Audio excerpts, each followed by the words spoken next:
रामकृष्ण हरी दादा. रामकृष्ण हरी. आता काय गीत गात होते तुम्ही बरं, नेमकं कशामुळं काय? या ठिकाणी ही जे सातारा पुणे या ठिकाणी जी टीम आलेली हा. आहे समतेचे शिकवण हा आपल्याला वारीमध्ये देत आहे. आणि हीच शिकवण संत तुकाराम महाराजांनी त्यावेळेमध्ये यारे यारे लहान थोर याती भलते नारी नर. ते नारी नर करावा विचार नलगे चिंता कोणाशी, या न्यायाप्रमाणे तुकाराम महाराजांनी सर्व समाजांना संतांनी समतेची शिकवण दिली.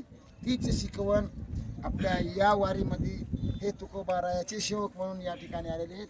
आणि ते आपल्याला संविधानाच्या मार्गदर्शनामधून आपल्याला सर्व भक्त मंडळींना संविधानाच्या ह्याच्यामधून समतेची शिकवण देत आहेत. त्याबद्दल या टीमचं मी वारकऱ्यांच्या वतीनं सर्वांचं या मुलींचंही कौतुक करतो. आणि यांना या अशीच सद्बुद्धी पुन्हा पुन्हा संत जगद्गुरु तुकाराम महाराजांनी द्यावं ही त्यांच्या चरणी ईश्वर चरणी विनंती करतो. आणि मृदंगाची साथ छानपैकी यांनी केली, त्यांनाही सर्वांना धन्यवाद देतो. रामकृष्ण. कुंडली